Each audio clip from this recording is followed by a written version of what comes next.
আজকে আমরা আবহাওয়া মানচিত্র কিভাবে পাঠ করতে হয় সেটা শিখব। প্রথমত আবহাওয়া কাকে বলে সেটা আমরা জানি যে কোনো একটা নির্দিষ্ট স্থানে নির্দিষ্ট সময় বায়ুমণ্ডলের যে উপাদানগুলো আছে সেগুলোর অবস্থা, উষ্ণতা, বৃষ্টিপাত, বায়ুপ্রবাহ, এইগুলো আমরা এক একটা বিষয়কে সেই মানচিত্র থেকে জানতে পারবো। আবহাওয়ার যে অবস্থা সেটা একটা মানচিত্রে উপস্থাপন করা হচ্ছে, একটা ডায়াগ্রাম দিয়ে বোঝানো হচ্ছে। আমরা বিভিন্ন বিষয়কে বিভিন্নভাবে উপস্থাপন করতে পারি। আমরা ডিটেলে লিখে দিতে পারি আজকের আবহাওয়াটা এইরকম, এতটা বৃষ্টি হয়েছে বা বৃষ্টি হয়নি, এতটা উষ্ণতা ছিল, বায়ু প্রবাহিত হয়েছে এতটা, বায়ু প্রবাহ কোন দিক থেকে হয়েছে, সব কিছু কিন্তু আমরা লিখে দিতে পারি। আবার এরকমও করতে পারি যে আমরা একটা মানচিত্রে কিছু সাংকেতিক চিহ্ন ব্যবহার করে দিলাম, যেটা একটা ইউনিভার্সাল চিহ্ন, অর্থাৎ সারা বিশ্বে সবাই সেই চিহ্নটা ব্যবহার করছে। সেই চিহ্নটা দেখে বুঝতে পারছে যে এই চিহ্নের মানেটা হচ্ছে এইটা, যে আজকে উত্তর পূর্ব দিক থেকে বায়ু প্রবাহিত হয়েছিল এবং বায়ু প্রবাহের গতি ছিল এত, সেটাকে আমি একটা চিহ্ন দিয়ে উপস্থাপন করছি। দিকটাও আমি দেখাচ্ছি, সেটাও চিহ্ন দিয়ে। আকাশে কতটা মেঘ ছিল, সম্পূর্ণ আকাশ কি মেঘলা ছিল, নাকি আকাশটা ফাঁকা ছিল, মেঘশূন্য ছিল, নাকি অর্ধেকটা মেঘাচ্ছন্ন অর্ধেকটা পরিষ্কার ছিল, সেটাও একটা চিহ্নের মাধ্যমে দেখাচ্ছি। সেই চিহ্নটা দেখে বুঝে নিতে হবে যে আজকের আবহাওয়ার পরিস্থিতি কেমন ছিল। এখন আমরা আবহাওয়া মানচিত্র বলছি, তার মানে এটা বুঝতে হবে এই অবস্থাটা কিন্তু একটা দিনের অবস্থা বোঝায়, কারণ আবার পরের দিন সেটা চেঞ্জ হবে। আবহাওয়া মানে সেটা কয়েক ঘন্টাতেও পাল্টে যেতে পারে, কয়েক মিনিটের মধ্যেও পাল্টে যেতে পারে। হঠাৎ রোদ্দুর আছে, হঠাৎ বৃষ্টি, এরকম হয়। তো আমরা একটা সারাটা দিনের যে গড় অবস্থা সেইটা একটা ম্যাপের মাধ্যমে উপস্থাপন করছি, সেইটাকে আমরা বলছি আবহাওয়া মানচিত্র। এবং সেই আবহাওয়া মানচিত্রটাকে আমরা পাঠ করা শিখব। আবহাওয়া মানচিত্র মানে কিছু কিছু সাংকেতিক অংশ থাকবে, ঠিক আছে। এই যে অংশটা আমরা দেখতে পাচ্ছি, এটা ভারতবর্ষের ম্যাপ রয়েছে, তার মধ্যে বেশ কিছু চিহ্ন দেওয়া আছে, বেশ কিছু অংশ বলা আছে। এটাকেই আমরা পাঠ করা শিখব, অর্থাৎ এই ম্যাপটা দেখে কি বোঝা যাচ্ছে সেইটা আমরা বলতে পারবো এইটা শেখার পরে। কি বললাম, বোঝা গেছে? আমি যে অংশটা এখন দেখাচ্ছি এটা হচ্ছে একটা আবহাওয়া মানচিত্র। 27 জুলাই 1989 সালের 8:30 ইন্টারন্যাশনাল স্ট্যান্ডার্ড টাইম এরকম সময়ে, ইন্ডিয়ান স্ট্যান্ডার্ড টাইম সময়ে ঠিক যে অবস্থাটা ছিল, ঠিক যে পরিস্থিতিটা ছিল, সেইটা এখানে উপস্থাপিত হয়েছে সেই ম্যাপে। আমরা এখানে ডান দিকে উপরে দেখতে পাচ্ছি, এরকমভাবে দেখানো আছে, বলা আছে। এটা হচ্ছে একটা আবহাওয়া মানচিত্র। কি বললাম, বোঝা গেছে? কেউ না বুঝতে পারলে আমাকে বলবে যে স্যার বুঝতে পারলাম না, এখানটা আরেকবার বলুন। হ্যাঁ, সম্প্রীতি বলো। স্যার বলছি ছবিটা দেখতে পাওয়া যাচ্ছে না। পিডিএফটা কেউ দেখতে পাচ্ছ না? হ্যাঁ হ্যাঁ স্যার স্যার দেখা দেখা যাচ্ছে। আচ্ছা, তাহলে কিছু হয়তো নেটওয়ার্ক প্রবলেম হবে সম্প্রীতি। ঠিক আছে, আমি রেকর্ড করে রাখছি পুরোটা। যদি মনে হয় যে এখন হয়তো নেটওয়ার্কের কিছু প্রবলেম হচ্ছে, ইউটিউবে আমি দিয়ে দেবো, সেটা পরে আরেকবার দেখে নেবে, বা যারা দেখছো এখন তখনও পরেও দেখে নেবে, কারণ এটা জেনে রাখা, শিখে রাখাটা দরকার। ঠিক আছে। আচ্ছা, এবার আমরা এখানে কিছু ভূমিকা, কিছু বেসিক বিষয় বলা রয়েছে, যে এগুলো কম বেশি জানা, আমি এগুলো নিয়ে খুব বেশি খুব একটা বলছি না। ঠিক আছে, আবহাওয়ার উপাদান কোনগুলো, হ্যাঁ, উষ্ণতা, বায়ুচাপ, বায়ুপ্রবাহ, বায়ুপ্রবাহের দিক, আর্দ্রতা কতটা, মেঘাচ্ছন্নতা কতটা, এগুলোই আবহাওয়ার উপাদান, এবং এগুলোইকেই উপস্থাপন করা আছে ম্যাপের মধ্যে, সেটা আমরা শিখব। ঠিক আছে। আচ্ছা, এখানে এই বিষয়টা বলা আছে যে আমি যেটা বলছিলাম, এই যে ম্যাপটা দেয়া আছে, এই ম্যাপটা কিন্তু শুধুমাত্র ভারতের জন্য এই চিহ্নগুলো ব্যবহার করে এরকম নয়। সারা বিশ্বে যেখানে যত আবহাওয়া মানচিত্র তৈরি হয়, সেখানে কিন্তু একই রকম সিম্বল ব্যবহার করা হয় একই বিষয় বোঝাতে। আমি বায়ুপ্রবাহের দিক বোঝাতে ভারতেও যা সিম্বল ব্যবহার করা হয় সারা বিশ্বেতেও সেই সিম্বল ব্যবহার করা হয়। কারণ এটা কে করেছে? এটা করেছে ওয়ার্ল্ড মেটেরোলজিক্যাল অর্গানাইজেশন, অর্থাৎ সারা বিশ্বে যে আবহাওয়া দপ্তর, সারা বিশ্বের জন্য যে আবহাওয়া দপ্তর, তারা এটা করেছে। সুতরাং সারা বিশ্বেতে এই বিষয়টা কমন থাকবে, চিহ্নগুলো একই থাকবে। ঠিক আছে, এইবার এখানে আরেকটা বিষয় আসবে, সেটা হচ্ছে স্টেশন মডেল। আমি এটা সারা ভারতবর্ষের কোনো একটা নির্দিষ্ট দিনের কোনো একটা নির্দিষ্ট সময়ের আবহাওয়ার অবস্থাটা দেখিয়েছি, কিন্তু এখানে আমরা দেখতে পাচ্ছি কি গোল গোল বলের মতো ছোট ছোট এক একটা স্টেশন, অর্থাৎ আমরা বলি আলিপুর আবহাওয়া দপ্তর। এরকম সারা ভারতবর্ষে অনেক আবহাওয়া দপ্তর আছে, সেইখান থেকেই কিন্তু সেই দিনের আবহাওয়াটা কেমন সেটা জানা যাচ্ছে। এবার এক একটা স্টেশন এক এক রকমের আবহাওয়ার পরিস্থিতিটা বলছে, সেটাই এখানে উপস্থাপন করা আছে। এইখানে আমরা দেখতে পাচ্ছি পশ্চিমবঙ্গের এখানে আলিপুর আবহাওয়া দপ্তরের যেটা দিয়েছে এইখানে দেখানো আছে। ঠিক আছে, আবার এখানে রাজস্থানেরও যে স্টেশনগুলো আছে তারা তাদের মতো দিয়েছে, সেখানে যা পরিস্থিতি ছিল দিয়েছে। এইগুলো হচ্ছে এক একটা স্টেশন যেখানে আবহাওয়াটা পাঠ করা হচ্ছে, আবহাওয়াটা যেখানে দেখা হচ্ছে যে কেমন, সেটাকে বলা হচ্ছে স্টেশন মডেল। আমরা মানচিত্রে কি দেখলাম, এই এক একটা এরকম ছোট ছোট স্টেশন মডেল দেয়া আছে। ঠিক আছে, এই যে গোল বলের মতো অংশ, এটাই হচ্ছে সিম্বলগুলো, এর মধ্যেই সব ছোট ছোট করে দেয়া আছে। কি সিম্বল কি কোনটা সেটা আমরা জানতে পারবো। তাহলে স্টেশন মডেল হচ্ছে কি, যে আবহাওয়া দপ্তর থেকে আজকের আবহাওয়ার পরিস্থিতিটা বলা হলো, সেইটাই হচ্ছে এক একটা স্টেশন মডেল। কি বললাম, বোঝা গেছে? কারো বুঝতে অসুবিধা হলে আমাকে আবারও বলবে যে স্যার এটা বুঝতে পারলাম না, আরেকবার বলুন। স্টেশন মডেলটা বোঝা গেছে? স্যার আরেকবার বলে দিন। আচ্ছা, স্টেশন মডেল মানে হচ্ছে আমরা এই যে বলছি যে বায়ুপ্রবাহের দিকে এই দিক থেকে ছিল, বায়ুপ্রবাহের গতি এদিক থেকে ছিল, এগুলো তো আমরা নিজেরা মাপতে পারি না। এগুলো মাপার জন্য এক একটা স্টেশন থাকে, এক একটা আবহাওয়া দপ্তর থাকে, তাই তো? এক একটা আবহাওয়া দপ্তরই তো এটা বলে যে আজকে এত বায়ুর গতিবেগ ছিল, আজকে এত বৃষ্টি হয়েছিল, এত আর্দ্রতা ছিল, ইত্যাদি ইত্যাদি। এটা কে বলবে? কে বলে দেবে এটা? তার জন্য একটা দপ্তর আছে, একটা পার্টিকুলার স্টেশন আছে, যে দপ্তর থেকে এটা ঘোষণা করা হয় যে আজকের আবহাওয়ার এই পরিস্থিতি ছিল। ঠিক আছে, তো এই এক একটা স্টেশন যে আবহাওয়াটা সেদিনকার বলল, সেটাই হচ্ছে তার স্টেশন মডেল। কি বললাম, বোঝা গেছে?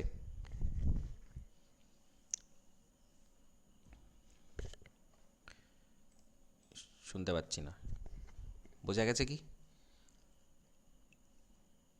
হ্যাঁ স্যার। কারোর অসুবিধা থাকলে আবারও বলবে, কারণ এগুলো পরপর ধাপে ধাপে একটা না বুঝতে পারলে পরেরটা বুঝতে পারবে না। স্টেশন মডেলটা দিয়েই আমরা আবহাওয়া মানচিত্রটাকে ব্যাখ্যা করি। স্টেশন মডেল একটা পার্টিকুলার জায়গার, আর এই এক একটা স্টেশন মডেল আমরা যদি সারা ভারতবর্ষে এক একটা স্টেশন মডেল দেখি, তাহলেই সেই দিনকার সেই আবহাওয়া মানচিত্রটা আমরা সারা ভারতবর্ষের ম্যাপটা আমরা পেয়ে যাচ্ছি। তাই তো আমরা আলিপুরেরটা আলিপুরে বসালাম, আমাদের কলকাতার যেটা মানে ওভারঅল পশ্চিমবঙ্গের যেটা আবহাওয়া পরিস্থিতি সেটা ওখানে পাচ্ছি আমরা। এরকম বিভিন্ন রাজ্যের বিভিন্ন দপ্তর আছে, বিভিন্ন স্টেশন আছে, যেখান থেকে সেই জায়গাকার যে আবহাওয়া সেটা পাঠ করা হয়, সেটা বিভিন্ন যন্ত্রপাতির দ্বারা মাপা হয়, মেপে সেটাকে বলা হয় যে আজকে আমাদের এখানে এই ছিল। তাই সেইটা আমরা যখন সিম্বল দিয়ে উপস্থাপন করছি, আমি ধরে নিচ্ছি এখানে যে স্টেশন মডেলটা দেখানো আছে, এটা হচ্ছে আলিপুর আবহাওয়া দপ্তর আজকের যে আবহাওয়ার পরিস্থিতি বলেছে সেটা এরকমভাবে দেখানো আছে। ঠিক আছে, একটা বলের মতো অংশ, তার মাঝখানে খানিকটা কালো করা আছে, খানিকটা ফাঁকা আছে, একটা লম্বা অংশ বেরিয়ে এসেছে। এইটার এবার মানেটা কি আমরা এইখানে একটু ছোট করে দেখে নেব কি বলা আছে। পিডিএফটা দেখা যাচ্ছে তো? এই যে অংশটা, এটা দেখা যাচ্ছে? হ্যাঁ স্যার দেখা পড়া যাচ্ছে? যাচ্ছে। লেখাগুলো একটু একটু পড়া যাচ্ছে তো? হ্যাঁ স্যার পড়া যাচ্ছে। হ্যাঁ, এইখানে বাঁ দিকে যেটা আছে এই রকমই দেয়া থাকে। এরকমই দেয়া থাকে, ম্যাপের মধ্যে এরকম দেয়া থাকে। এইটার ব্যাখ্যাটা আমরা ডান দিকে পাচ্ছি। কি বলছে এখানে 28, 1-2, একটা স্টার দেয়া আছে, একটা 27 লেখা আছে, 196, 19.25 এরকম সব লেখা আছে।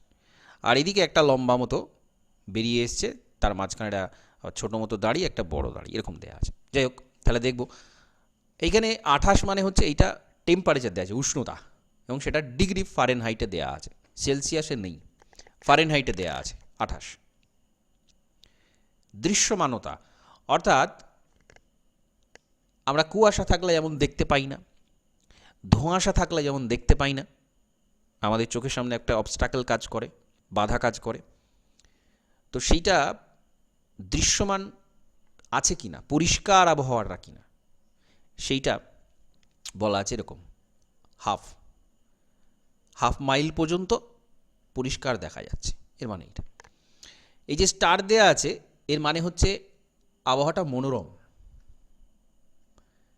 শিশিরাঙ্ক কত? 27 ডিগ্রি ফারেনহাইট শিশিরাঙ্ক। শিশিরাঙ্ক মানে কি? যে তাপমাত্রার পরে ঘনীভবন হওয়া শুরু হয়, অর্থাৎ বাষ্প থেকে জলবিন্দু হওয়া শুরু হয়, যে তাপমাত্রার পরে তাকে বলা হয় শিশিরাঙ্ক। তাহলে এই পার্টিকুলার জায়গাতে 27 ডিগ্রি ফারেনহাইট হলেই তারপরে কিন্তু আস্তে আস্তে ঘনীভবন শুরু হয়ে যাচ্ছে। আচ্ছা, এই যে একটা গোল করা আছে, তার মধ্যে এটাকে আমরা যদি 4টে ভাগ ধরি, তাহলে 4 ভাগের 3 ভাগই কিন্তু কালো করা আছে, 1 ভাগ ফাঁকা আছে, তাই তো? এটাকে আমরা যদি 4টে ভাগ করি, বৃত্তটা, ছোট বৃত্তটাকে আমরা যদি 4টে ভাগ করি, তাহলে দেখব কি এর 4 ভাগের 3 ভাগই কালো, একটা অংশ শুধু সাদা, তাই তো? তা এর মানে হচ্ছে কি, এটাকে আমরা পুরো আকাশটাকে আমরা 4 ভাগ ধরছি, এবং সেই 4 ভাগের 3 ভাগই হচ্ছে মেঘাচ্ছন্ন। কি বললাম বোঝা গেছে? বাকি এক অংশ হচ্ছে ফাঁকা। মেঘাচ্ছন্ন কতটা সেটা বোঝানোর জন্য এই পদ্ধতিটা ব্যবহার করা হয়। বোঝা গেছে? অসুবিধা আছে কিছু? মেঘাচ্ছন্নতাটা বোঝালাম, এইটা এরকমভাবে দেখানো হয়। যদি অর্ধেক আকাশ ফাঁকা থাকতো, তাহলে বৃত্তের অর্ধেকটা আমরা দেখতাম কালো করা আছে, অর্ধেকটা সাদা।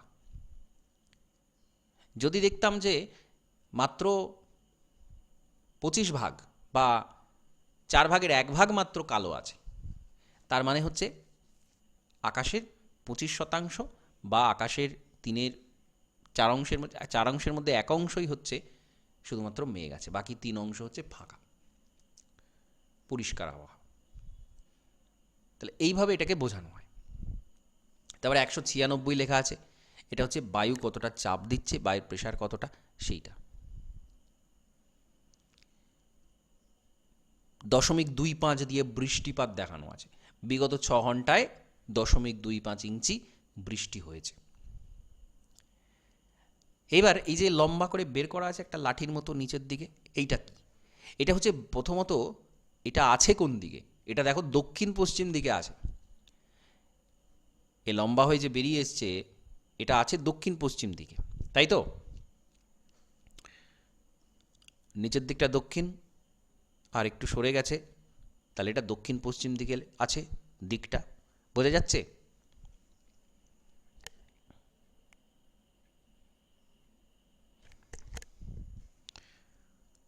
এই যে অংশটা বেরিয়ে এসেছে, এটা দক্ষিণ পশ্চিম দিকে আছে তো? হ্যাঁ স্যার। এই যে অংশটা, এটা দক্ষিণ পশ্চিম দিকে আছে, তার মানে বায়ু দক্ষিণ পশ্চিম দিক থেকে প্রবাহিত হচ্ছে। এবং বায়ুর গতি কত, সেইটা এই এক একটা দাগ দিয়ে বোঝানো হয়। এই পুরোটা হচ্ছে 10 নট। 1 নট মানে হচ্ছে 1.15 মাইল বা 1.85 কিলোমিটার। তাহলে এই পুরোটা হচ্ছে 10 নট, আর অর্ধেকটা থাকলে 5 নট। তাহলে একটা পুরোটা আছে, একটা অর্ধেকটা আছে, তার মানে 15 নট। 15 নট এটা হচ্ছে বায়ুর গতিবেগ। তাহলে বায়ুপ্রবাহের দিক আর গতিবেগটা কিন্তু এরকমভাবে দেখানো আছে। তাহলে এটা একটা স্টেশন মডেল আমরা এখান থেকে দেখতে পাচ্ছি। ঠিক আছে, এত কিছু থাকে। এবার ভারতের ম্যাপে যখন এক একটা স্টেশন দেয়া আছে তখন এত কিছু দেওয়া সম্ভব নয়। এখানে যা স্টেশন মডেলে আমরা দেখব এই দিকগুলো আমরা পরিষ্কার দেখতে পাচ্ছি। আর আকাশের মেঘাচ্ছন্ন অবস্থা, এই যে কোথাও কোথাও এই গোলটা হচ্ছে অর্ধেকটা আছে, তার মানে কি এখানে অর্ধেক আকাশ পরিষ্কার, অর্ধেক আকাশ মেঘাচ্ছন্ন। এখানে আবার এইগুলোতে 3 অংশই হচ্ছে মেঘাচ্ছন্ন, 1 অংশ পরিষ্কার। এরকমভাবে বিভিন্ন, এইখানে আবার দেখতে পাচ্ছি কি মাত্র 1 অংশই মেঘ আছে, বাকি 3 অংশ ফাঁকা। তো এরকম বিভিন্নভাবে এগুলোকে বোঝানো হয়। আমরা এইবার কিছুই নয়, আবহাওয়া মানচিত্র মানে এই সিম্বলগুলো কি বোঝাচ্ছে, এই সিম্বলগুলোকে জেনে নেওয়া। সিম্বলগুলো আমি যদি বুঝে যাই তাহলে আমরা আবহাওয়া একটা ম্যাপ দেখলাম, সেই আবহাওয়া ম্যাপটা দেখে আমরা সিম্বলটা জানি, আমরা বলে দিতে পারবো হচ্ছে আজকের এই পরিস্থিতি, এই স্টেশনের এই পরিস্থিতি ছিল, এরকম ওভারঅল একটা আবহাওয়া ছিল। তাহলে বোঝা গেল তো? আমি এতক্ষণ ধরে যেটুকু বলেছি সেটা বোঝা গেছে তো? হ্যাঁ স্যার। কে বুঝতে পারেনি একটু হাত তোলো। আমি যেগুলো বললাম তার মধ্যে কি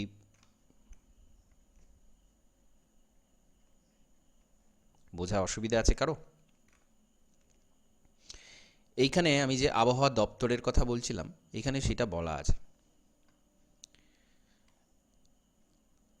ভারতীয় আবহাওয়া দপ্তর আবহাওয়া সংক্রান্ত উপাদানগুলির সাহায্যে ভারতীয় উপমহাদেশ অঞ্চলে আবহাওয়া মানচিত্র প্রকাশ করে। প্রতিদিন মানচিত্র প্রকাশিত হয় এবং এই তথ্যগুলো কালেক্ট হয় ঠিক 8:30টার সময়। সকাল 8:30টাতে পুরো তথ্য কালেকশন হয়ে যায় এবং সেটাকেই প্রকাশ করা হয় জন্য 8:30 ইন্ডিয়ান স্ট্যান্ডার্ড টাইম এটা।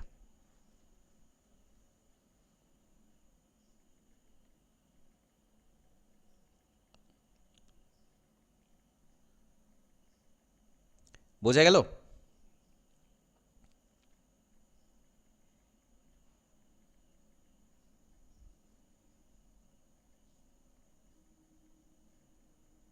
স্যার 8:30-এর পর আর ওগুলো কালেক্ট করা হয় না? না, কারণ আমি বলছি কি এই মুহূর্তে মেঘের এই দিকটা মেঘ ঢাকা আছে, এখন ওই দিক থেকে মেঘ উড়ে এসে তো আবার ঢাকা দিয়ে দেবে, এটাকে বলতে পারে না। আবহাওয়া মিনিটে মিনিটে পাল্টে যায়।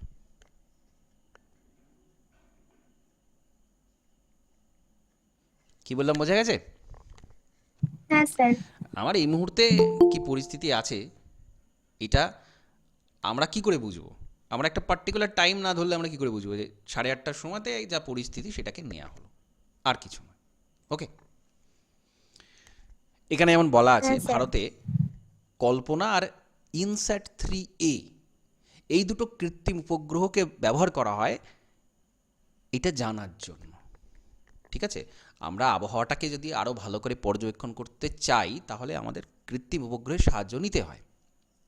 তো এই দুটো কৃত্রিম উপগ্রহ তারাও কিন্তু তথ্য দেয় এবং এখানে এই ইন্ডিয়ান মেট্রোলজিক্যাল ডিপার্টমেন্ট, ভারতের আবহাওয়া দপ্তরের কথা এখানে বলা আছে। ঠিক আছে, এই তথ্যগুলো আমাদের একটু জানতে হবে কারণ এখানে তো বিভিন্ন রকম এমসিকিউ থাকবে পরীক্ষাতে দুটো টাইপের এমসিকিউ থাকবে। একটা হচ্ছে এরকম ধরনের কিছু ইনফরমেশান, ইম্পর্ট্যান্ট ইনফরমেশান, আর থাকবে সিম্বলগুলো থেকে কিছু প্রশ্ন। ঠিক আছে, এই যে 28 তারিখে যে পরীক্ষাটা আছে সেখানেও কিন্তু শর্ট কোয়েশ্চেন থাকবে, আমি প্যাটার্নটা বলে দেব। শর্ট কোয়েশ্চেন থাকবে এবং এই সিম্বলগুলো খুব ভালো করে জানতে হবে। টোপোগ্রাফিক্যাল ম্যাপেও তাই, আবহাওয়া মানচিত্রেও তাই, সিম্বলগুলো জানতে হবে কারণ এখানে সিম্বলের ওপরেই সব কিছু ডিপেন্ড করছে। আচ্ছা, ইন্ডিয়ান মেট্রোলজিক্যাল ডিপার্টমেন্ট, ভারতের আবহাওয়া দপ্তর 1875 সালে কলকাতায় স্থাপিত হয়েছিল। 1905 সালে সেটাকে সিমলাতে নিয়ে যাওয়া হয়। তারপরে 1944 নাগাদ দিল্লিতে এটাকে স্থায়ীভাবে, বা নতুন দিল্লিতে, নিউ দিল্লিতে এটাকে স্থায়ীভাবে নিয়ে আসা হয় এবং এইটার নাম হচ্ছে মৌসম ভবন। এবং এই ইন্ডিয়ান মেট্রোলজিক্যাল ডিপার্টমেন্ট এর 6টা আঞ্চলিক দপ্তর আছে, মোট 559টা পর্যবেক্ষণ কেন্দ্র আছে। ঠিক আছে, অর্থাৎ এই যে ভারতের সম্পূর্ণ আবহাওয়া আমরা বলি যে এরকম একটা বড় ঝড় আসছে, বা আগে থেকে অনেক কিছু ফোরকাস্ট করা হয়, নানা রকম আবহাওয়ার তথ্য দেওয়া হয়। তো তার জন্য একটা আলাদা অফিস থাকা প্রয়োজন সারা ভারতবর্ষ জুড়ে। তো সেটা হচ্ছে আমাদের ইন্ডিয়ান মেটেরোলজিক্যাল ডিপার্টমেন্ট। এবং এই যে যত স্টেশন আছে যাদের আমরা তথ্য পাচ্ছি আবহাওয়া মানচিত্রে, সবগুলো কিন্তু এই আইএমডির অধীন, মৌসুম ভবনের আন্ডারে বাকি সবাই কাজ করে। কি বললাম বোঝা গেছে? কারো অসুবিধা থাকলে জানাবে। বোঝা গেছে?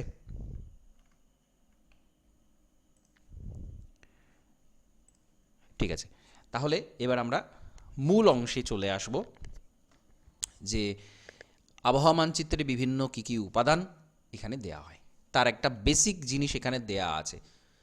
যেমন বায়ুচাপ।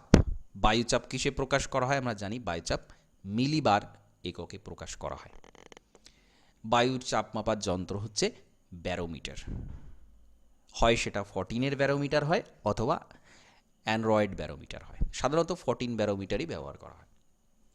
সমুদ্রপৃষ্ঠের গড় বায়ুচাপ হচ্ছে 1013.25 মিলিবার। এইটা কিন্তু জানতেই হবে, এটা তোমরা অবশ্যই জেনে রাখবে যে সমুদ্রপৃষ্ঠের যে বায়ুর চাপ, গড় গড় বায়ুর চাপ, সেটা হচ্ছে 1013.25 মিলিবার। কেন এটা জানতে হবে? কারণ হচ্ছে আমরা বলি নিম্নচাপ হয়েছে, আমরা বলি উচ্চচাপ হয়েছে। কখন আমরা বলবো নিম্নচাপ, কখন আমরা বলবো উচ্চচাপ, তার তো একটা মাপকাঠি থাকবে। তার মাপকাঠিটা হচ্ছে এইটা, 1013.25 মিলিবারের থেকে চাপ যদি কম হয় তখন আমরা বলবো নিম্নচাপ। ঠিক এইটার থেকে যদি চাপটা বেশি হয় তখন আমরা বলবো উচ্চচাপ। কি বললাম বোঝা গেছে? 1013.25 মিলিবার এটা হচ্ছে নর্মাল, এটা হচ্ছে বায়ুর স্বাভাবিক চাপ। এর থেকে যখন বেশি তখন আমরা বলি উচ্চচাপ, এর থেকে যখন কম তখন আমরা বলি নিম্নচাপ হয়েছে। এবার যত বেশি কমবে তত নিম্নচাপ বেশি যদি কমে যায় তাহলে সেখানে ঝড় ঝঞ্ঝা বৃষ্টিপাত হওয়ার সম্ভাবনা আছে। যত বেশি বাড়বে সেখানে আবহাওয়াটা কিন্তু শান্ত স্বাভাবিক তাপমাত্রা, বা এরকমও হতে পারে সেটা খুব ঠান্ডা জায়গা, সেখানে বায়ুর চাপটা বেশি থাকে। যাই হোক, সেটা আমরা ম্যাপটা দেখলে বুঝতে পারবো, ম্যাপে কিন্তু এই চাপের কথা বলা থাকে। আচ্ছা, বায়ু প্রবাহ, বায়ু প্রবাহের এই যে দিকগুলো এইখানে আমরা পরিষ্কার দেখতে পাচ্ছি। ওই যে ওখানে স্টেশনে দেখানো ছিল একটা দিক দিয়ে এরকম একটা লাঠি বের করা ছিল, সেটা এখানে এক্সপ্লেনেশনটা দেয়া আছে কি কি আছে এখানে। কি দেখতে পাচ্ছি আমরা? যদি একদমই বায়ু প্রবাহ না হয় তাহলে কিন্তু এরকম লম্বা লম্বা লাঠি আমরা দেখতে পাবো না। আমরা দেখতে পাবো এরকম একটা গোল শান্ত অবস্থা, সেখানে কোনো বায়ু প্রবাহিত হচ্ছে না, একেবারে শান্ত অবস্থা রয়েছে। তাকে আমরা বলছি এই রকমভাবে একটা গোল চিহ্ন দিয়ে দেখাচ্ছি। যদি 5 নটের থেকে কম বায়ু প্রবাহ, অর্থাৎ যেটা 10 কিলোমিটার পার ঘন্টার থেকে কম, সেটাকে আমরা জাস্ট একটা লাইন দিয়ে দেখাবো। যদি 5 নট হয় বা 10 কিলোমিটার পার ঘন্টা হয় তাহলে আমরা একটা লাঠি মতো ছোট্ট বের করছি। 10 নট হলে এটা একটু বড় বের করছি একদম প্রান্তে। 15 নট হলে এরকমভাবে বের করছি, যেটা আমরা একটু আগে দেখলাম সেটাতে 15 নট ছিল, দুটো দাগ ছিল। যদি 20 নট হয় তাহলে এই দুটো সমান হবে, দুটো লাঠির দুটো এই যে বেরিয়েছে এইদিকে এই দুটো সমান, মানে একটা 10 একটা 10, টোটাল হচ্ছে 20 নট।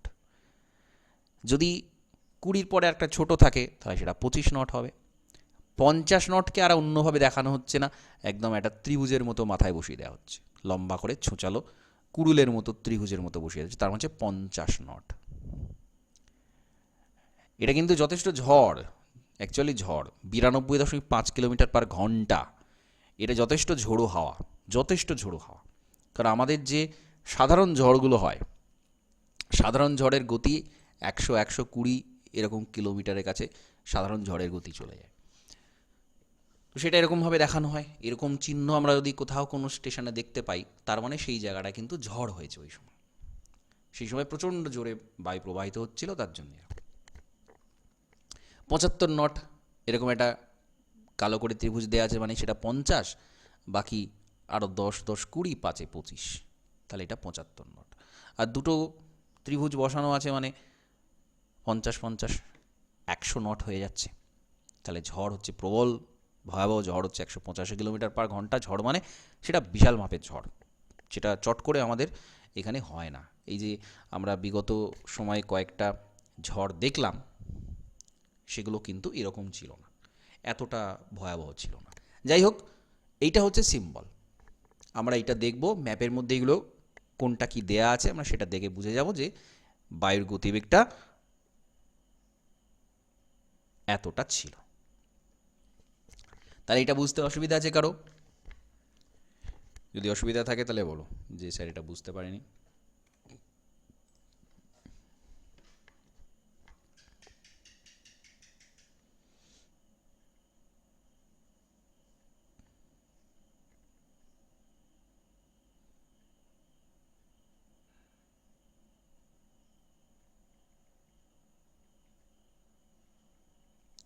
ঠিক আছে,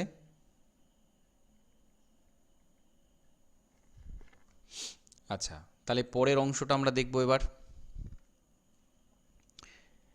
এই যে মেঘাচ্ছন্নতা, এই যে গোল করে ভেতরে কতটা অংশ কালো করা আছে সেটা মেঘাচ্ছন্নতা আমরা বলছিলাম। এবার আকাশে মেঘের অবস্থাটা অ্যাকচুয়ালি অক্টালে প্রকাশ করা। অক্টাল মানে একটা বৃত্তকে 8টা অংশে ভাগ করা হয়, 8টা অংশ, মোটামুটি 4টে ভাগ, 4টে ভাগকে আবার আরও দুটো করে ভাগ করা হয়। সেই ভাগটাতে আসবো আমরা, ছোট গোলটাতে ওইটা দেখিনি, সেটাতে আমরা আসবো। তো প্রথম ভাগ 1/8 অংশ যদি মেঘাচ্ছন্ন থাকে তার মানে হচ্ছে 12.5% আকাশ মেঘাচ্ছন্ন। ঠিক আছে, 12.5%। তো 12.5%কে আমরা যদি 8 দিয়ে গুণ করি তাহলে 100% হয়ে যাবে। তাহলে এর মানে হচ্ছে এইটা।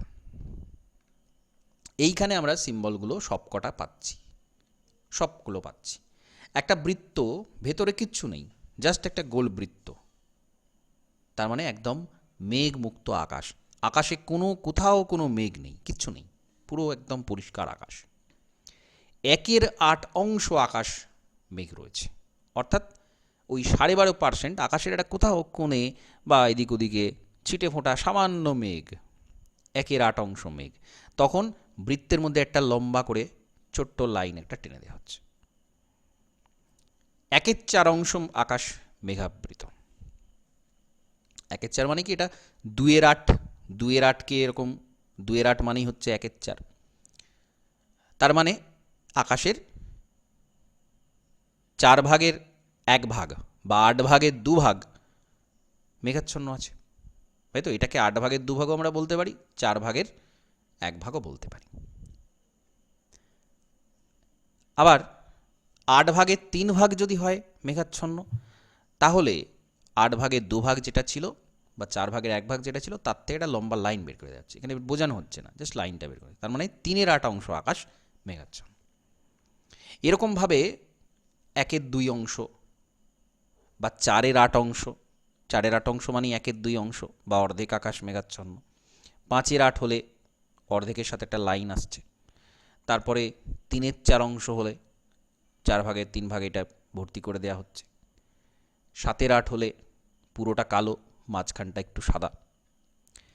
পুরো যদি কালো, ব্ল্যাক, একদম সারা আকাশ জুড়ে মেঘ, তাহলে পুরোটাই হচ্ছে এরকম কালো করা থাকবে।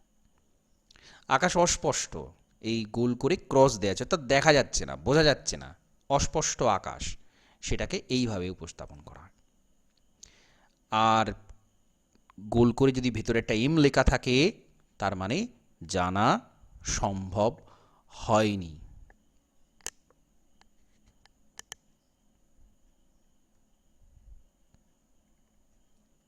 বোঝা যাচ্ছে? হ্যাঁ স্যার, বোঝা যাচ্ছে। তাহলে এইভাবে এক একটা স্টেশনে এরকমভাবে দেখানো হচ্ছে। ঠিক আছে,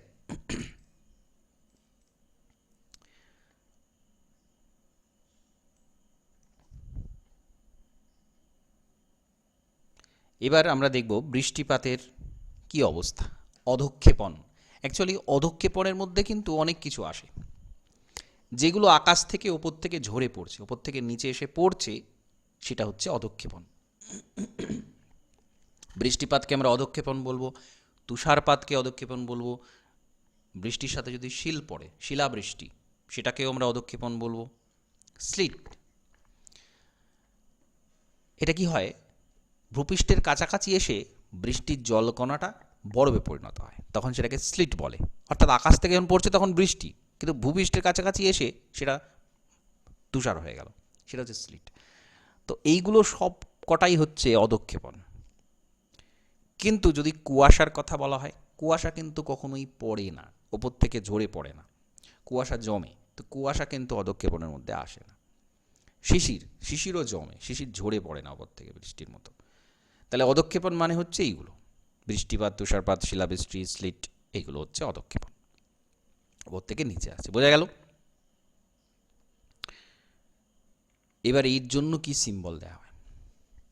বৃষ্টি হয়েছে, একটা ছোট ডট দেয়া হলো, তার মানে বৃষ্টি হয়েছে। একটা কমার মতো দেয়া হলে সেটাকে বলা হচ্ছে ইলশে গুড়ি। ইলশে গুড়ি মানে জানো? কারো জানা আছে ইলশে গুড়ি মানে কি?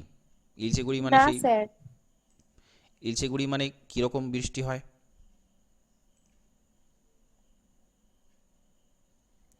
দেখবে এমন একটা বৃষ্টি হয়, খুব সামান্য একদম, আমরা সেটাতে ভিজি তো নাই, এবং সেটা একটু যদি হাওয়া দেয়, হালকা হাওয়া দিলেও সে বৃষ্টির ফোঁটাটা এতটাই সূক্ষ্ম, সেটা কিন্তু সরে যায়, এক এক দিকে সরে যেতে পারে। এরকম খুব সামান্য ছোট ছোট ছোট ছোট একদম কণা যদি ঝরে পড়ে, তখন তাকে বলা হয় ইলশে গুড়ি। ঠিক আছে? মুষলধারে বৃষ্টি হচ্ছে, একটা ত্রিভুজ, তার উপরে একটা ডট। বজ্রপাত হচ্ছে, ঝড় হচ্ছে, এবং তার সাথে বড় বড় বাজ পড়ছে, তখন একটা আরের মতো লিখে, কোন করে আরের মতো লিখে একটা তীর চিহ্ন নিচে দেওয়া হচ্ছে, তার সেটা হচ্ছে বজ্রঝড়, থান্ডারস্টর্ম। তুষারপাত, একটা চারিদিকে স্টারের মতো একটা চিহ্ন প্লাস করে ক্রস করে দেওয়া হচ্ছে, সেটাকে বলা হচ্ছে তুষারপাত। প্রচুর তুষারপাত হলে ত্রিভুজের উপর সেই স্টারটা রয়েছে। বৃষ্টিপাত হচ্ছে, তুষারপাতও হচ্ছে, তখন বৃষ্টির চিহ্নটা দেওয়া হয়েছে ছোট করে, আবার তুষারপাতের চিহ্নটা ছোট করে দেওয়া হয়েছে। প্রচণ্ড বৃষ্টি হচ্ছে, তার সাথে তুষারপাত হচ্ছে, তখন একটা বড় ত্রিভুজ, তার উপরে একটা ছোট ত্রিভুজ। শিলাবৃষ্টি হচ্ছে, তখন একটা বড় করে একটা ছোট ত্রিভুজ দিয়ে দেখানো আছে। তাহলে এইগুলো হচ্ছে বৃষ্টিপাত কেমন হচ্ছে বা হচ্ছে কি না আদৌ, আমরা এইগুলো দেখে বুঝতে পারবো। ঠিক আছে? তো আমরা যদি বড় ম্যাপটাতে যাই, এইখানে যেটা দেখছিলাম, এখানে এখানে কিন্তু এই পরিস্থিতিটা এখানে বলা নেই। তো বলা নেই মানে সেখানে বৃষ্টি কিন্তু হয়নি। আবার কোনো জায়গাতে আমরা যদি দেখি এরকম কোনো একটা চিহ্নের মধ্যে আছে, তাহলে আমরা দেখে বুঝে যাব যে আচ্ছা, তাহলে এই এই জিনিসটা এখানে হয়েছে, বৃষ্টি হয়েছে কি, তুষারপাত হয়েছে কি, বজ্রপাত হয়েছে, বজ্রঝড় হয়েছে, সেটা আমরা দেখে বলে দিতে পারব। আচ্ছা, সমুদ্র, যদি সমুদ্রের কি পরিস্থিতি, সেটা সমুদ্রের উপকূলের তীরবর্তী যে সেন্টার, সেইখানে যদি যে চিহ্ন ব্যবহার করা হচ্ছে, যেমন হচ্ছে সিএম,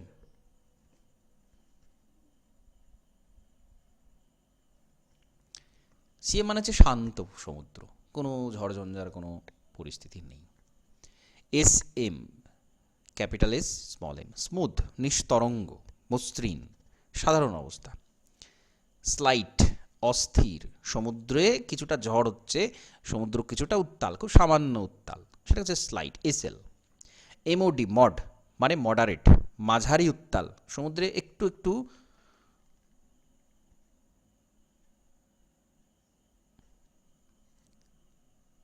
দেখা যাচ্ছে কি তরঙ্গটা একটু একটু বেশি আসছে, সমুদ্রটা কিছুটা উত্তাল হয়ে উঠেছে। রাফ, আর ও, মানে সমুদ্র যথেষ্ট উত্তাল। ভিআরও, ভেরি রাফ, সমুদ্র অত্যন্ত উত্তাল, একদম উথাল পাতাল ঢেউ। এইচআই, হাই, ক্ষুব্ধ। ভিএইচআই, অতি ক্ষুব্ধ। পিএইচ, ফিনোমেন্টাল, অত্যন্ত ক্ষুব্ধ অবস্থা। এইগুলো হচ্ছে সমুদ্রের কি পরিস্থিতি সেটা বোঝানো হয়েছে। এগুলো আমরা ম্যাপে খুব একটা পাবো না, দু একটা জায়গাতে আমরা পাবো। ঠিক আছে? খুব খুব সামান্য অংশে এইগুলো রয়েছে, তবু আমাদেরকে সিম্বলগুলো একটু জেনে রাখতে হবে যে এর মানে হচ্ছে এইটা। আবার বায়ুমণ্ডলের অন্যান্য অবস্থা, এগুলো খুব রেয়ার দেখতে পাওয়া যায়, কিন্তু জেনে রাখতে হবে আমাদের। এরকম একটা চিহ্ন দেওয়া আছে, ইনফিনিটির চিহ্নটা দেওয়া আছে, ঘোলাটে অস্পষ্ট বায়ুমণ্ডলের অবস্থা। ভাসমান অর্ধতরল জলকণা, দুটো একটা সমান চিহ্ন দিয়ে দেখানো আছে, মানে ছোট ছোট সূক্ষ্ম সূক্ষ্ম জলকণা আমরা দেখতে পাচ্ছি। অর্ধতরল, সেটা পুরোপুরি তরল নয়, কিন্তু জলকণা বায়ুমণ্ডলের মধ্যে আছে। আচ্ছা, হালকা কুয়াশা, সমানের চিহ্নটার মাঝে একটু ভাঙা আছে, তার মানে হালকা কুয়াশা আছে। কুয়াশা পরিষ্কার একদম প্রচুর কুয়াশা আছে, সেটা হচ্ছে 3টে লম্বা লাইন। ধুলো মিশ্রিত ঘূর্ণি, এরকম রাজস্থান বা এই ধরনের অঞ্চলে এরকম হয়, ঘূর্ণি হচ্ছে তার সাথে ধুলোবালি, একটা স্প্রিংয়ের মতো চিহ্ন। ধূলিঝড়, সেটাকে এস দিয়ে একটা তীর চিহ্ন দেওয়া আছে কাটা। ধোঁয়াশা, স্মোক, ধোঁয়াশা মানে হচ্ছে ধোঁয়া আছে তার সাথে কুয়াশা আছে, তখন সেটাকে এরকমভাবে দেখানো হয়েছে। বজ্রবিদ্যুৎ, লাইটিং, এরকমভাবে দেখানো হয়েছে। সাংকেতিক এই চিহ্নটার মানে হচ্ছে ভাসমান তুষারকণা, মানে বায়ুমণ্ডলের মধ্যে তুষারকণা ভেসে আছে, রয়েছে তুষারকণা। ভাসমান বরফের টুকরো এরকম। রামধনু এরকম বাঁকা। বরফপাত, এরকম ইটা উল্টো করে দিয়ে একটু নিচেটা বাড়ানো আছে। এরকম এক একটা সিম্বল একটা বিষয় বোঝানোর জন্য এখানে দেওয়া আছে। তাহলে এখানে আমরা যতগুলো সিম্বল আছে, সিম্বলগুলো এখানে বুঝলাম যে আচ্ছা এই সিম্বলগুলো থাকে। এইবার এখানে একটা আবহাওয়া মানচিত্র দেয়া আছে, আমাদের পরীক্ষার সময়তেও এরকম একটা মানচিত্র আমাদের দেয়া হবে, ঠিক আছে? পরীক্ষার সময় এরকম একটা মানচিত্র আমাদের দেয়া হবে, যেখানে সব অবস্থাগুলো বর্ণনা আছে, আমাদের সেটা বলতে হবে যে এইখানেই এইখানেই এইখানেই, আর কিছু কাজ নেই। কী করতে হবে? এখানে আমাদের দেখতে হবে সবার আগে এই যে লাইনগুলো দেয়া আছে, এগুলো হচ্ছে এক একটা বায়ু চাপের অবস্থা। এখানে 1000 মিলিবার, তারপরে 998। 1000 মানে কি, সেটা উচ্চচাপের মধ্যে পড়ছে না নিম্নচাপের মধ্যে পড়ছে? আমি তখন বললাম এটা নর্মাল অবস্থা আছে, তার থেকে কম হলে নিম্নচাপ, তার থেকে বেশি হলে উচ্চচাপ। তাহলে যদি 1000 মিলিবার বলা হয়, তার মানে কি, সেটা উচ্চচাপ বলবো না নিম্নচাপ বলবো? এটা শোনা গেল না? বলছি স্যার, এটা নিম্নচাপ, কেন নিম্নচাপ? কারণ এটা বায়ুর স্বাভাবিক মাত্রার থেকে কম আছে। স্বাভাবিক মাত্রা কত? 1013 মিলিবার। 1013.25। হ্যাঁ, ঠিকই আছে, একদমই ঠিক। তাহলে এইটা নিম্নচাপ, এবং এই নিম্নচাপ হতে হতে আমরা এইখানে দেখছি একটা গোল করে এল দেয়া আছে। গোল করে এল দেওয়ার অর্থই মানে হচ্ছে এখানে একটা লো প্রেশার তৈরি হয়েছে, এবং যথেষ্ট সেটা শক্তিশালী একটা লো প্রেশার জোন একটা। এই গোল আছে মানে এই পুরো এলাকাটাই হচ্ছে একটা লো প্রেশার জোন। এখানে বায়ুর চাপ অত্যন্ত কম, ঠিক আছে? এল দিয়ে এরকম গোল অংশ এল আছে মানে সেখানে লো প্রেশার। এইখানে আরেকটা আমরা এল দেখতে পাচ্ছি, পশ্চিমবঙ্গের এই জায়গাটা নিচের দিকে আমরা একটা এল দেখতে পাচ্ছি, সমুদ্রের খানিটা খানিটা স্থলভাগে, তার মানে এখানেও লো প্রেশার আছে। এবং আমরা যদি ওভারঅল এখানে দেখি 1008, 1012 পর্যন্ত আছে, ম্যাক্সিমাম সবচেয়ে বেশি আছে 1012। তাহলে এইগুলো হচ্ছে সবকটাই কিন্তু লো প্রেশার, ঠিক আছে? আর এর ভ্যালুটা এখানে দেয়া নেই, কিন্তু বুঝে নিতে হবে এখানে কিন্তু 2 করে কমছে। 1998, তাহলে এটা 996, আবার 998, 1000, 1002, 4, 6, 8, 10, 12। তাহলে এইগুলো হচ্ছে পুরো সমচাপ রেখা, এতটা হচ্ছে বায়ুর চাপ এখানে এই রকম রয়েছে। তাহলে এখানে আমরা লিখলাম কি, সকাল 8:30, কারণ আমরা আবহাওয়া মানচিত্রকে এবার এক্সপ্লেন করছি, আমরা বর্ণনা করছি। আমরা সিম্বলগুলো দেখে আমরা শিখে নিয়েছি ম্যাপে এই থাকার অর্থ হচ্ছে এইটা, সেটা আমরা শিখে নিয়েছি। আমাদের হাতে একটা ম্যাপ দেয়া হয়েছে, আমরা এবার সেই ম্যাপটাকে এক্সপ্লেন করব, বর্ণনা করব। তাহলে বর্ণনা করতে গিয়ে আমাদের হাতে আমরা কি দেখতে পাচ্ছি, ভারতের আবহাওয়া মানচিত্র 27 জুলাই 1989, 8:30 ইন্ডিয়ান স্ট্যান্ডার্ড টাইম, সেই সময় এটা নেওয়া হয়েছে। তাহলে আমরা সেটা লিখে দিলাম। যে সকাল 8:30 আবহাওয়া সংক্রান্ত তথ্য লিপিবদ্ধ করা হয়েছে এবং মানচিত্রের প্রধান তথ্য কী, সবচেয়ে নিম্নচাপ কত কম আছে 996, আমি কি বললাম এটা 998, 2 করে কমছে, তার মানে এটা হচ্ছে আরেকটু কম 996, এটা হচ্ছে সবচেয়ে কম চাপ। সবচেয়ে বেশি কত, সবচেয়ে বেশি হচ্ছে 1012, আমরা এখানে দেখতে পাচ্ছি 1012, তারপরে আর নেই। তাহলে সবচেয়ে কমটা, সবচেয়ে বেশিটা আমরা লিখে দিলাম। বায়ু প্রবাহ, বায়ু প্রবাহ আমরা কিন্তু এইখানে এই যে কোন দিকে আছে, লাঠিটা কোন দিকে আছে সেটা দেখে আমরা বুঝে নিতে হবে আমাদের। এখন এটা জুলাই মাস চলছে, জুলাই মাস চলছে মানে কি মোটামুটি জুন মাস নাগাদ আমাদের ভারতে মৌসুমি বায়ু প্রবেশ করে। তাহলে জুলাই মাস মানেই কিন্তু সেটা দক্ষিণ পশ্চিম মৌসুমি বায়ু প্রবেশ করে গেছে। বৃষ্টিপাত কিন্তু সারা ভারতবর্ষ জুড়ে চলছে। সেই জন্যে আমরা এখানে ওভারঅল যদি এক ঝলক দেখি, আমরা দেখব কি এইসব উপকূল অঞ্চলগুলো সব পুরোটাই কালো করা আছে, গোলগুলো পুরোটাই কালো। এর মানে কি আকাশ কমপ্লিট মেঘাচ্ছন্ন, বেশিরভাগটাই আমরা তাই দেখতে পাচ্ছি। ইভেন রাজস্থানের মতো জায়গাতেও, এখানেও কিন্তু প্রায় বেশিরভাগ জায়গাতেই দেখব আমরা আকাশ অনেকটাই অংশ মেঘে ঢাকা, এটা আমরা দেখতে পাচ্ছি। তাহলে এটা অবশ্যই মৌসুমি বায়ুর দ্বারা প্রভাবিত হয়ে রয়েছে, প্রায় সারা ভারত মেঘে ঢাকা, এর মেঘাচ্ছন্নতা আমরা বলতে পারি। বৃষ্টিপাত, এখানে বৃষ্টিপাত কতটা হয়েছে সেটা কিন্তু বলা রয়েছে। এখানে এই যে সবচেয়ে বেশি কর্ণাটক উপকূলে 15 সেন্টিমিটার বৃষ্টিপাত এখানে কিন্তু হয়েছে। ঠিক আছে, এখানে এই যে 15 বলে দেওয়া আছে, ঠিক আছে। বৃষ্টিপাতটা না এই পাশে ছোটো ছোটো লেগেছে 5 সেন্টিমিটার এখানে বৃষ্টি হয়েছে। আমরা তো সেন্টিমিটারে মাপি, আমরা ইঞ্চে মাপি না, আমরা সেন্টিমিটারে মাপি। তো এখানে কত সেন্টিমিটার বৃষ্টি হয়েছে এই পাশে ছোটো করে লেগেছে পাঞ্জাব, এখানে 9 সেন্টিমিটার বৃষ্টি হয়েছে এইখানে। তো এইটা তাহলে 15 সেন্টিমিটার বৃষ্টিপাত সবচেয়ে বেশি হয়েছে, আমরা এটা দেখে নিলাম, ওভারঅল পুরোটা দেখে নিলাম। আচ্ছা, এখানেই সবচেয়ে বেশি আছে, তাহলে কর্ণাটক উপকূলে এখানে বেশি বৃষ্টি। সমুদ্রের অবস্থা কি, সমুদ্রের অবস্থা কিন্তু শান্ত। সমুদ্রের অবস্থা শান্ত কি, এই যে গ্রাম সিএম দিয়ে এখানে বলা আছে। তো কোথাও কোথাও আমরা এই চাই দেখতে পাচ্ছি, হাই মানে ক্ষুব্ধ, এইখানে এই চাই লেখা আছে, তার মানে এই জায়গাটাতে কিন্তু সমুদ্র যথেষ্ট তীরচিহ্ন দিয়ে দেখানো আছে, এইখানটা সমুদ্রের উত্তাল। আর এই যে ক্যাপিটাল বড় এইচ লেখা আছে মানে এখানে হাই প্রেশার আছে, কারণ এখানে 1012, তারপরে কি হয়ে যাবে 1014 হয়ে যাচ্ছে, তাহলে এখানে হাই প্রেশার। তাহলে বোঝা যাচ্ছে এই হচ্ছে পুরো অবস্থা। এবার আমরা এক একটা করে ব্যাখ্যা করছি। আমরা দুটো লো প্রেশার জোন পেয়েছি, লো প্রেশার অঞ্চল পেয়েছি, গোল করা ছিল ম্যাপে, আমরা ভারতের ম্যাপ সেখানে দেখিয়ে লো প্রেশার জোনটাকে আমরা দুটো দেখালাম। এই দুটো লো প্রেশার জোন আছে। কেন উৎপত্তি হয়েছে, কেন লো প্রেশার হয়, সূর্যের কিরণ লম্বভাবে পড়েছে এবং সেখানে বায়ুটা উত্তপ্ত হয়েছে, ওপর দিকে উঠে গেছে, বায়ু প্রসারিত হয়েছে উত্তপ্ত হয়ে, সেখানে বায়ুর চাপ কমে গেছে, লো প্রেশার। এবার কত সেখানে ছিল, সবচেয়ে বড় যেটা 1012 মিলিবার ছিল, ভারত মহাসাগরের ওপর দিয়ে সেটা গেছে। এই লম্বাটা কোথায় আছে, আর আরব সাগরে কিছুটা আছে, কিছুটা বঙ্গোপসাগরে আছে, আমরা বলতে পারি আরব সাগরের ওপর দিয়ে এবং ভারতের ওপর দিয়ে কিছুটা গেছে স্থলভাগের ওপর দিয়ে। সমচাপ রেখা এখানে মোটামুটি এরকম দেখানো আছে, বায়ুপ্রবাহের দিকগুলো মোটামুটি এরকম। এবার এখানে একটা জিনিস দেখানো আছে, বায়ু চাপের ঢাল।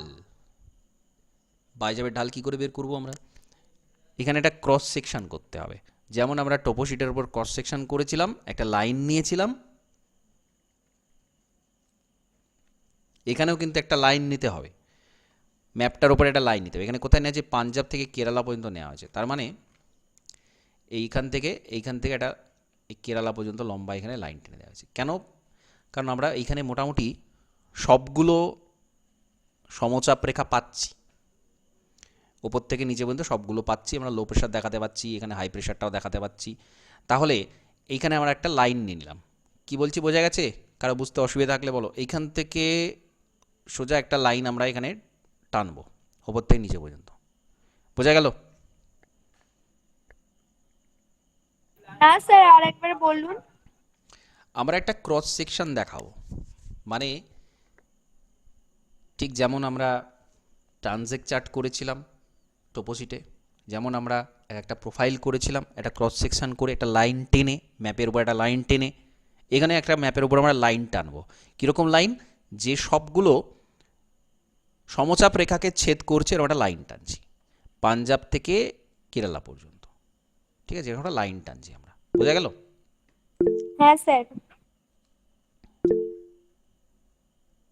বেশ, তাহলে এই লাইন বরাবর আমরা যে সমচাপ রেখাগুলো পাচ্ছি সেইগুলো এখানে নিয়ে নিচ্ছি। কি হলো, কিছু বলার আছে? স্যার বলছি আমরা তো ট্রানজেকচার এসে কিছুই করিনি। ট্রানজেকচার তোমাদেরকে তো অনলাইনে আমি দেখালাম। অনলাইনে স্যার ওইটা স্যার নিজে হাতে না একটু ক্লাসে দেখিয়ে দিল, ওগুলো আমরা কিছুই বুঝতে পারিনি। আমি যেদিন ক্লাস করালাম তোমাদের অনলাইন, তোমরা বললে হ্যাঁ স্যার বুঝতে পেরেছি। তোমরা ওইটা স্যার একবার দাঁড়াও ক্লাসে দাঁড়াও না দাঁড়াও, দেখিয়ে আমার কথাটা শেষ হয়নি, দাঁড়াও। হ্যাঁ ঠিক আছে বলুন।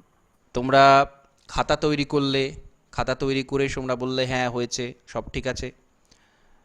ঠিক আছে, তোমরা তোমাদের মনে করো, তোমাদের যেদিন আমি টোপোসিটটা বের করলাম ক্লাসের মধ্যে, আমি জানি না তুমি ক্লাসে কদিন আসো থাকো, মাত্র দুজন আমার কাছে এসে দেখলো, মাত্র দুজন আমার কাছে এসে দেখলো। আমি স্যার ছিলুম। হ্যাঁ তুমি ছিলে, আরেকজন ছিল। হ্যাঁ তো তোমরা এসে দেখলে, বাকিদের কোনো খবর নেই যে স্যার এটা কি বা কোথায় কি, কোনো দরকারই নেই। তো এরকমভাবে করলে তো হয় না। এবার দেখো, তোমাদের একটা ক্লাস আমি করাতেই পারি, ঠিক আছে, অফলাইন তোমাদের যেটা স্কুলে তোমাদের একটা ক্লাস করালাম, সেটা করানো যেতেই পারে, সেটা যে কোনো একটা দিন করানো যেতে পারে, সেখানে দেখানো হলো যে হ্যাঁ এরকম এরকমভাবে করবে। এখন সমস্যাটা হচ্ছে কি, তোমাদের এরকম এই রকম যে ঘটনা ঘটবে, হঠাৎ করে বিচ্ছেদ হবে, আগের যিনি স্যার ছিলেন তিনি খানিকটা করিয়ে গেছেন, ম্যাক্সিমামটাই পড়ে আছে, তো সেটা হঠাৎ করে কভার করা, এইগুলোর জন্য একটা সময় লাগে। ঠিক আছে, তো এই মুহূর্তে তাহলে কি করা যেতে পারে? এই মুহূর্তে তোমাদের এখন ক্লাসটা ভালো করে করাচ্ছি, তোমরা ভালো করে দেখে নাও। ঠিক আছে, ভালো করে দেখে নাও, বারবার দেখে নাও, আমি রেকর্ড রাখছি সেই জন্যে, বারবার দেখে নাও। এখানে তোমরা 80-90% বুঝতে পারবে, আমি সেভাবেই বলছি। বাকিটা প্র্যাকটিক্যাল একদিন ক্লাস করিয়ে দিলে তোমাদের এটা হয়ে যাবে। ঠিক আছে, এখন যেটা বলছি সেটা ভালো করে শোনো। তাহলে এখানে একটা লাইন আমরা টেনেছি, এবার আমরা একটা মাপ নেব, সবচেয়ে ছোটোটার থেকে আরেকটু কম, সবচেয়ে বড়টার চেয়ে আরেকটু বেশি। মাপ নিয়ে এই পয়েন্টগুলো আমরা বসাবো, যেখানে যেখানে ক্রস করেছে সেখানে সেখানে আমরা পয়েন্টগুলো বসিয়ে নিলাম। এবার এদিকে আমরা একটা স্কেল ধরে নিয়েছি, 1 সেন্টিমিটারে 4 মিলিবার করে এখানে করা রয়েছে, 1 সেন্টিমিটারে 4 মিলিবার। এবার তাহলে এই জায়গাটা আমি পয়েন্ট পেয়েছি কত?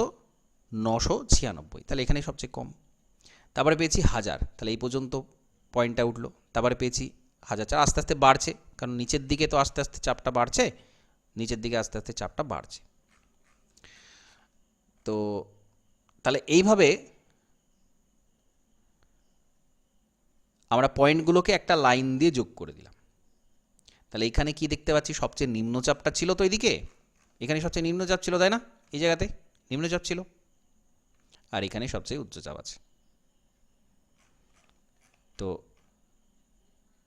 এইখানেও তাই, চাপটা এখানে কম আর এখানে চাপটা বেশি। এবার এটা আমরা ঢাল, বায়ুচাপের ঢালটা দেখছি। খাড়া ঢাল মানে কিন্তু সেই জায়গাতে খুব তাড়াতাড়ি বায়ুচাপটা পাল্টে যাচ্ছে, সেটা হলে কিন্তু বৃষ্টিপাতের সম্ভাবনা বাড়ে। এই কেরালা কর্ণাটকে ঢালটা খাড়া, কারণ এখানে এই রেখাগুলো কাছাকাছি আছে, এবং আমরা দেখব কি যত কাছাকাছি আছে সেখানে মেঘাচ্ছন্নতা বেশি, সেখানে বৃষ্টি বেশি হয়েছে। খাড়া ঢাল যদি হয় বায়ুচাপের, সেখানে বৃষ্টি হওয়ার সম্ভাবনা বেশি। এখানে যে 15, 9, 6, 5 সব পর এই জায়গাটা প্রচুর বৃষ্টি হয়েছে, সেই জন্য এখানে ঢালটাও খাড়া। আর যেগুলো একটু দূরে দূরে আছে সেখানে বৃষ্টিপাতটা কম হয়েছে। ঠিক আছে, এখানে আমরা তাই দেখব। এখানে যেগুলো মাঝারি ঢাল, কর্ণাটক মহারাষ্ট্রে একটু কম, আবার এখানে খাড়া ঢাল একটা জায়গাতে আমরা পাচ্ছি, এই জায়গাটাতে, এইখানটাতে পাচ্ছি, তো এখানে আবার দেখব আমার বৃষ্টি হয়েছে। তো এইগুলো আমরা এই ঢালটা থেকে, এই ঢালটা আমরা কেন করলাম? এই ঢালটা করলাম এই কারণে, যাতে করে পরিষ্কার বুঝতে পারা যায় যে কোন জায়গাতে বৃষ্টিপাত হওয়ার সম্ভাবনা বেশি ছিল, কোন জায়গাতে বৃষ্টিপাত হওয়ার সম্ভাবনা কম ছিল। তাহলে এটা দেখে আমরা বুঝতে পারলাম। এখানেই বলা আছে কোথায় খাড়া চাপ ঢালটা আমরা পেয়েছি, কোথায় মাঝারি চাপ ঢালটা পেয়েছি, কোথায় কম পেয়েছি, কোন জায়গাতে পেয়েছি, ভারতের কোন কোন জায়গাতে কম বেশি ছিল সেটা আমরা এখান থেকেই বলে দিতে পারি দেখে। তো এখানে সেটাই বলা আছে, সেটা এক্সপ্লেন করা হয়েছে। এবার চাপ ঢালটা আমরা একটা ম্যাপের মাধ্যমে প্রকাশ করেছি। আবার এই জায়গাতে দেখা যাচ্ছে মৃদু ঢাল, এই জায়গাতে কম, এই জায়গাতে বেশি। ঠিক আছে, এটা ম্যাপের মাধ্যমে ওভারঅল ছবিটা দেখে আমরা কিন্তু বলে দিতে পারি, ছবিটা দেখেই কিন্তু আমরা বলে দিতে পারি।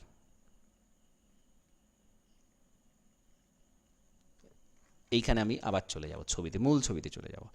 এই জায়গাতে চাপ ঢাল কিন্তু কম, এই উপর দিকে চাপ ঢাল কম। যত আমরা এইখানটা চাপ ঢাল বেশি, এখানটা চাপ ঢাল বেশি, তাহলে এই উপকূল বরাবর কিন্তু আমরা দেখব চাপ ঢালটা বেশি। এখানেও তাই, ম্যাপটাতেও তাই দেখেছি, উপকূল বরাবর চাপ ঢালটা বেশি, বাকিগুলো কম। তাহলে এটাও কিন্তু আমরা ভারতের ম্যাপে এঁকে চট করে এক নজরে দেখেই এটা করে দেয়। এর জন্য সবসময় যে ক্রস সেকশন দেখে করতে এরকম নয়, ওভারঅল দেখে নিলাম, আচ্ছা এখানে বেশি এখানে বেশি, আমরা একটা ম্যাপ এখানে করে দিলাম।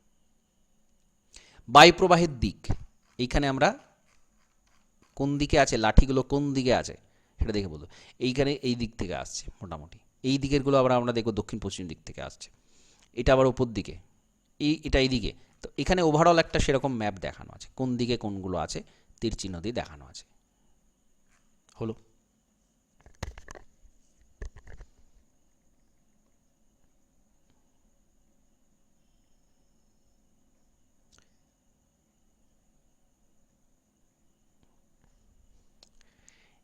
এবার বায়ুপ্রবাহের দিকটা আমরা আরেকটু ট্যালি করে দেখাতে পারি। আমি এই অংশটা বলবো না, এই অংশটা একটু অন্যভাবে উপস্থাপন করা আছে। মোটামুটি এখানে একটা কোন দিক থেকে বায়ু প্রবাহিত হচ্ছে তার একটা পার্সেন্টেজ, এটা কিন্তু চোখের আন্দাজে করতে হয়।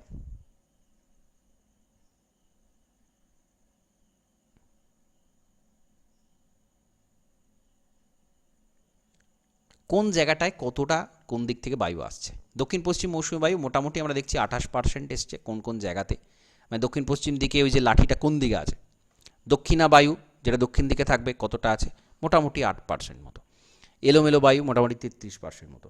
তাহলে ওভারঅল আমরা এটা দেখে বলতে পারি এরকম। ঠিক আছে, তোমরা যখন পরীক্ষাতেও করবে তখন কিন্তু একটা দেখে চোখের আন্দাজে দেখে একটা কিন্তু বলে দেওয়া যাবে যে এই জায়গাতে এরকম, এই জায়গাতে এরকম, এরকম। সবার আগে যেটা করতে হবে সেটা হচ্ছে, দেখো জুলাই মাস, জুলাই মাস মানে কি একদম বর্ষাকাল চলছে, বেশিরভাগ জায়গায় মেঘ আছে, নিম্নচাপ বেশিরভাগ জায়গায় থাকবে, ঝড়ঝঞ্ঝা হবে, দক্ষিণ পশ্চিম মৌসুমী বায়ু সেই সময় চলছে, ম্যাক্সিমাম দক্ষিণ পশ্চিম মৌসুমী বায়ুর দিকে থাকবে, বেশিরভাগই দেখা যাবে মেঘাচ্ছন্ন আকাশ রয়েছে। তাহলে এইগুলো কিন্তু ওভারঅল এক্সপ্লেনেশন। এবার বায়ুর গতিবেগটাকে একটা হিস্টোগ্রাম দিয়ে দেখানো আছে। ঠিক আছে, হিস্টোগ্রাম দিয়ে দেখানো আছে কোথায় কত গতিবেগ আছে। তো মোটামুটি এখানে এই যদি ট্যালি করতে হয়, কটা স্টেশন আমরা দেখলাম, সেখানে কোন দিকে আছে, এই যে এক একটা দিক আছে। এটা দেখো, যেমন ধরো এটা কত, এটা 15 নট, এটা 10 নট, এটা 5, আমরা যে সিম্বল দেখেছি সেটা অনুযায়ী এটা কিন্তু শান্ত অবস্থা, খুব একটা নেই। তো এরকমভাবে এগুলো কিন্তু দেখানো আছে। তাহলে এইটা দেখে আমরা একটা ওভারঅল ট্যালি করতে পারি যে এখানে এত, এখানে এত, এখানে এত। তো সেটা দেখে শান্ত অবস্থায় এই এতগুলোতে পাচ্ছি মোটামুটি শতকরা 30% এলাকাতে শান্ত, 35% মতো আছে 5 নট, 10% মতো 20 নট, 15% মতো এত, 15%-এর বেশি হচ্ছে এত। এটাও কিন্তু আমরা চোখে দেখে চোখের আন্দাজে একটা হিসাব করতে পারি। ঠিক আছে, আমরা এই ম্যাপটা কেন দিচ্ছি, যাতে করে চট করে দেখে বোঝা যায় যে আচ্ছা ম্যাক্সিমাম জায়গাতে এই 5 নটেই বায়ু ছিল, খুব কম জায়গাতেই 15 নটের বেশি বায়ু প্রবাহিত হয়েছে জোরে। তো এটার জন্যই আমরা জাস্ট এটাকে উপস্থাপন করছি এইভাবে। তাহলে এরকম দেখানো আছে। এবার বায়ু চাপের সাথে বায়ু প্রবাহের সম্পর্ক, এই কি সম্পর্ক আমরা জানি। বায়ু সবসময় উচ্চচাপ থেকে নিম্নচাপের দিকে প্রবাহিত হয়, সবসময় উচ্চচাপ থেকে নিম্নচাপের দিকে প্রবাহিত হয়। তো আমরা বায়ুচাপটা দেখলেই বুঝতে পারবো যে সমুদ্রের দিক থেকে কিন্তু স্থলভাগের দিকে বায়ুটা প্রবাহিত হচ্ছে। ঠিক আছে, এবার এখানেও এই ট্রানজিট চার্ট দেখানো আছে, এটা খুব খুব ইন্টারেস্টিং, এটা রিলেশন দেখানো আছে। যেখানে বায়ুচাপের ঢালটা খাড়া সেখানে বায়ু গতিবেগ বেশি। এই দুটো খাড়া ঢাল আছে, দুটোতেই 15 নট, মাঝারি ঢাল 10 নট, কম ঢাল সেখানে 5 নট। এটাও খুব সহজে বলে দেওয়া যায়, ট্রানজেকশন না করলেও এটা আমরা দেখে বলে দিতে পারি যে এইরকমভাবে হবে। ঠিক আছে, দেখো আবহাওয়া মানচিত্রটা কিন্তু সোজা কথা, আমরা যদি এখানে অনেক হিসাব করা আছে, আমরা যদি হিসাব নাও করি, হিসাব না করলেও আমরা কিন্তু এটা দেখে ওভারঅল বলে দিতে পারি একটা যে এইখানে এই অবস্থা রয়েছে। ঠিক আছে, তো তোমাদের যেটা তোমরা বলছো যে অফলাইন ক্লাস একটা হলে ভালো হয়, স্কুলে একটা ক্লাস হলে ভালো হয়। আচ্ছা, তোমাদের রুটিনে কবে ক্লাস ছিল, প্র্যাকটিক্যাল ক্লাস? রুটিনে স্যার আমাদের বৃহস্পতিবারে ক্লাস ছিল। বৃহস্পতিবার ক্লাস ছিল, হ্যাঁ। তাহলে তোমরা আগামীকাল তাহলে তোমরা এসো, ঠিক আছে? আমরা স্যার এমনি কালকে আমাদের প্রজেক্টে স্কুলে জমা নেবে, প্রজেক্ট পরীক্ষা হবে স্কুলে, এমনি আমরা সবাই যাব। হ্যাঁ, কোন কিসের প্রজেক্ট আছে তোমাদের কালকে? কালকে বাংলা ইংরেজি সবই প্রজেক্ট জমা নেবে। ঠিক আছে, তাহলে তোমরা এসো। তোমাদের কোন সময় ছিল প্র্যাকটিক্যালটা? বোধহয় 7th 8 পিরিয়ড ছিল নাকি 6 7 ছিল? হ্যাঁ, 6 7 ছিল, 7 8। 7th 8 ছিল। ঠিক আছে, তাহলে তোমরা নিয়ে চলে এসো। আর আরেকটা তাহলে কাজ হয়ে যাবে, তোমরা কটার সময় প্রজেক্ট জমা দিতে আসবে? 11টা? 11টা। 11টা। তাহলে এই যে একটা ম্যাপের তোমাদের এটা ট্রেস করতে হবে, এই ম্যাপটা, তো এটা আমি দিয়ে দেবো,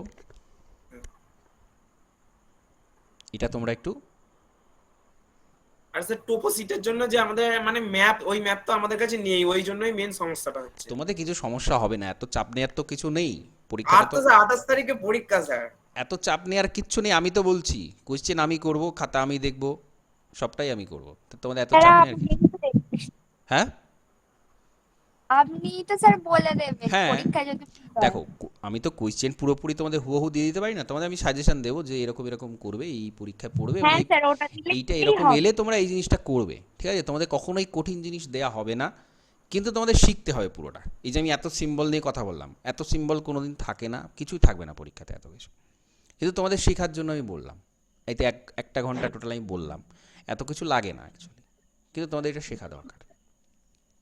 ঠিক আছে, তো তোমরা একটু খাতা খাতা পেন নিয়ে মানে তোমাদের যে প্র্যাকটিক্যাল খাতা ওটা নিয়ে আসবে, কারণ এটা ট্রেস করতে হবে। ঠিক আছে, এই ম্যাপটা আমি দিয়ে দেবো কালকে তোমাদের, তো তোমরা একটু এটা ট্রেস করে নেবে। ঠিক আছে, দিয়ে ট্রেস করে নিয়ে এবার বাকিগুলো তোমরা হাতেই করতে পারবে, সবটা করতে বলবো না, আমি যে পিডিএফটা পুরো দিয়েছি সবটা তোমাদের করতে হবে না। ঠিক আছে, আমি ব্র্যাকেট দিয়ে দেবো ওখানে কোনটা কোনটা লিখবে কী করবে, খুব ছোটো হবে, এখানে একদমই বেশি কিছু হবে না, তোমাদের একটা দিন লাগবে। ঠিক আছে, একটা দিনের মধ্যে তোমাদের এটা কভার হয়ে যাবে, বুঝতে পেরেছো? হ্যাঁ স্যার। হ্যাঁ, এই কটা দিন একটু প্র্যাকটিক্যাল নিয়ে থাকো, তাড়াতাড়ি এগুলো কভার করে নাও, কালকে তোমরা এসো তাহলে সবাই। তো আমি কোয়েশ্চেনগুলো কীরকম টাইপের কোয়েশ্চেন হবে, কী সমস্ত কিছু আমি তোমাদের কালকে বলে দেবো। ঠিক আছে, আর তোমাদের প্র্যাকটিক্যাল ক্লাস করাবো, যেহেতু যেগুলো যার যেখানে সমস্যা আছে আমাকে বলবে, আমি মোটামুটি সেগুলো তোমাদের বলে দেবো। ঠিক আছে, খাতাটা অবশ্যই নিয়ে আসবে তোমরা সাথে করে, খাতা যেটা বানিয়েছো সেটা নিয়ে আসবে এবং এক্সট্রা পেজও নিয়ে আসবে, কারণ ট্রেস করতে হয় বললাম। ঠিক আছে, ট্রেসটা কিন্তু এই ম্যাপটা আমাদেরকে দেখাতে হবে। ঠিক আছে, খাতার মধ্যেই ম্যাপটা দেখাতে হবে, তো সেটার জন্যে ট্রেস করতে হবে। ঠিক আছে, তোমরা প্রজেক্টের সাথে সাথে এই খাতাটাও নিয়ে আসবে, জিওগ্রাফি প্র্যাকটিক্যাল খাতা, এবং কয়েকটা পেজ, ফাঁকা পেজ যেন থাকে সেখানে, হয়ে যাবে তাহলে। ঠিক আছে, দরকার হলে আমি সাথে সাথেই তোমাদের লিখিয়ে দেবো যে এইটা লেখো, বাকিগুলো কতটা কী লাগবে না লাগবে সেটা আমি বলে দেবো। ঠিক আছে, কালকেই দরকার হলে তোমাদের খাতা কমপ্লিট হয়ে যাবে। ঠিক আছে, হ্যাঁ, তো তোমরা তো ওই ওই ওই টাইম পিরিয়ডে তো থাকছো, তোমাদের যেহেতু প্রজেক্ট জমা দিচ্ছ তোমাদের ওই টাইম পিরিয়ডটা থাকবে, তাহলে তোমরা তার মধ্যে এটা কভার করে নিতে পারো আশা করছি। তোমরা তো কয়েকজন মাত্র রয়েছে, 30 32 জন রয়েছে, তাহলে তার মধ্যে হয়ে যাবে। তোমাদের একজন বোধহয় পরীক্ষা দেয়নি, তাই না? হ্যাঁ স্যার। তোমরা 31 জন পরীক্ষা, আমি খাতাতে দেখলাম 31 জন আছে। তো যাই হোক, তোমরা কালকে এসো সবাই, খাতা নিয়ে এসো, ওখানেই কভার হয়ে যাবে সব কিছু, আশা করছি কালকের মধ্যেই সব কভার হয়ে যাবে। তবে তোমরা একটু, আমি কোয়েশ্চেন একটু এটা ওটা বলবো বিভিন্ন রকম, কী টাইপের কী থাকবে না থাকবে, তোমরা একটু প্র্যাকটিস করে নেবে কটা দিনের মধ্যে, এক সপ্তাহ বেশি সময় পেয়ে যাচ্ছ। ঠিক আছে, ঠিক আছে, তাহলে আজকে এখানে কমপ্লিট করলাম। হ্যাঁ স্যার।